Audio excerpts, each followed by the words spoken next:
Hello, in this model you're going to be creating some awesome 3D art using NetLogo, and it will be very similar to the program that we did with Spirograph.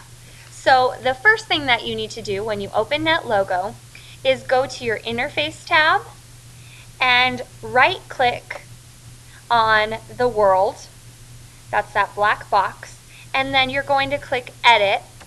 And we're going to make our world larger. So our max X core, we're going to change to 40. Max Y core, also 40. And you'll see that now instead of 16 by 16 or negative 16 all the way to positive 16, it's going to be 40 by 40. The rest of the stuff we can leave the same. So just click OK. And now we have a very large world. I'm going to go ahead and change mine back just for the purposes of making it easier to see for the video, but you feel free to leave it at 40/40. Okay, so then we're going to go to our Code tab, and remember, we always put our first name and last name, the date, and the name of the model, which is Spiral Art using a repeat loop. Okay? And then we're going to do our setup procedure. Don't forget to always put end, and then everything goes in between it. So, of course, in our setup procedure, we always clear all. And for this procedure, we're just going to create one turtle. We are going to then ask that turtle, and always put your closed brackets right after your first. We just want it to have its pen down. Other than that, it doesn't really matter which way it faces for this. Later on, you can experiment with having it start in different places and so on. Okay, so we've got our basic setup procedure. Now what we're going to do is create our go procedure.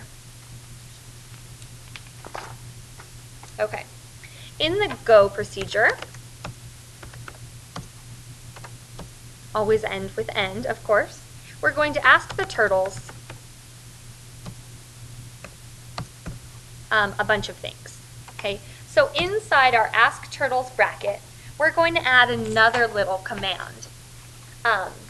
First of all, we're going to have a variable x, and we're going to define it. So we tell the computer what we want x to be by saying let x, and then in parentheses we put the number. So we want our x to equal 4.5, and then we, instead of on a button clicking forever, we can actually do a loop where we tell it within the code to repeat. So we're going to have it repeat something 5 times, and the thing that will have it repeat 5 times is going to go inside brackets.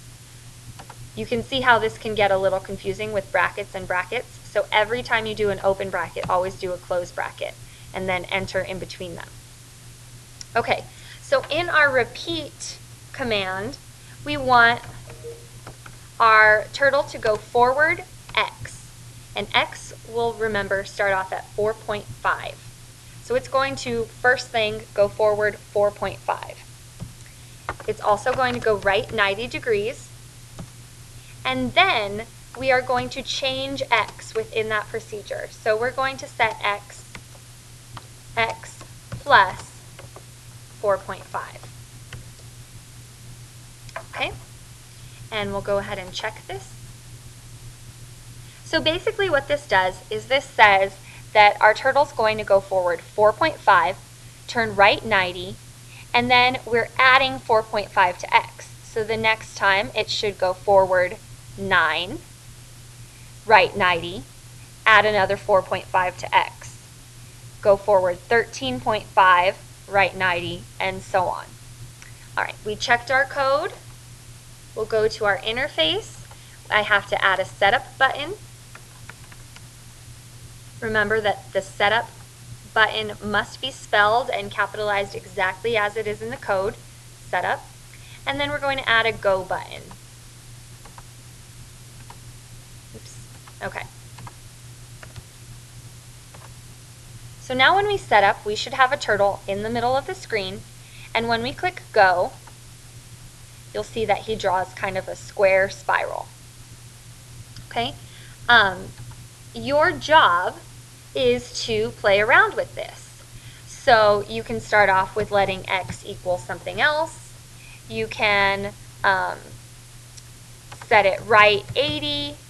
You can add a left in there. You can add backwards, or you can change the pen size.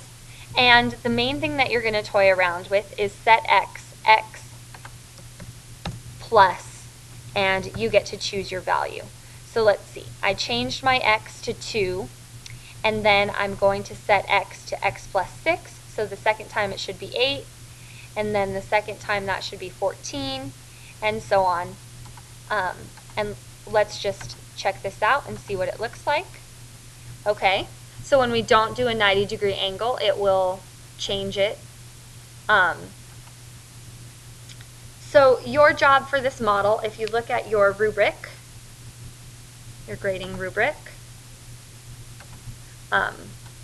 is basically to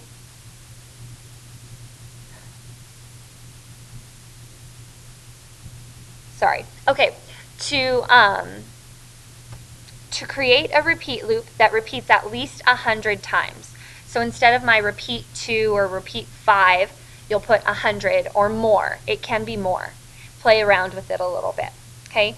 When I click on the go procedure, there should be at least one let statement and at least one set statement in the repeat loop. That's already done for you, so you're just playing with those and make sure that you don't remove them. The variable changed in the set statement must be used in at least one of the following: forward, right, left, or set XY.